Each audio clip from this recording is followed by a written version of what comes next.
যদি বাস্তবায়ন হয় তাহলে তেল সিন্ডিকেট ভেঙে যাবে এবং জনগণের অধিকার নিশ্চিত হলে জনগণ তেল পাবে। আর না হলে গণভোট বাস্তবায়ন না হলে প্রত্যেকে অদৃশ্য শক্তিরা সিন্ডিকেট করে তেলকে রাখবে, যে আমার মতো ভাইরাল সিটিকেও 3 দিন করে তেল পাইতেছি না। ধন্যবাদ।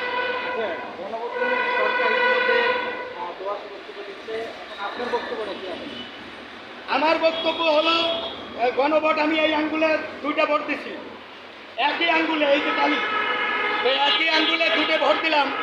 হ্যাঁ, তাহলে একটাকে মানবো আরেকটাকে মানবো না, এটা তো দ্বিচারিতা হয়। হ্যাঁ, দ্বিচারিতা হয়। তো এটা তো প্রকাশ্য একটা মানে জনগণের সাথে একটা মানে প্রতারণা করা।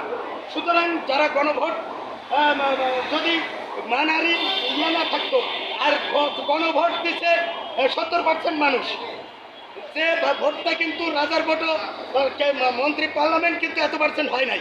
সুতরাং গণভোট দিচ্ছে, এইটাকে বাদ করার সংসদীয় বিশেষ কমিটির ক্ষমতা নাই, কোর্টের ক্ষমতা নাই, এটাকে গণভোটকে বাদ দেওয়ার কোনো আদালত নাই। যদি গণতন্ত্র রাষ্ট্র স্বীকার করতে হয়, এই ডেমোক্রেসি স্বীকার করতে হয়, তাহলে গণভোটকে অবশ্যই মেনে নিতে হবে। ধন্যবাদ।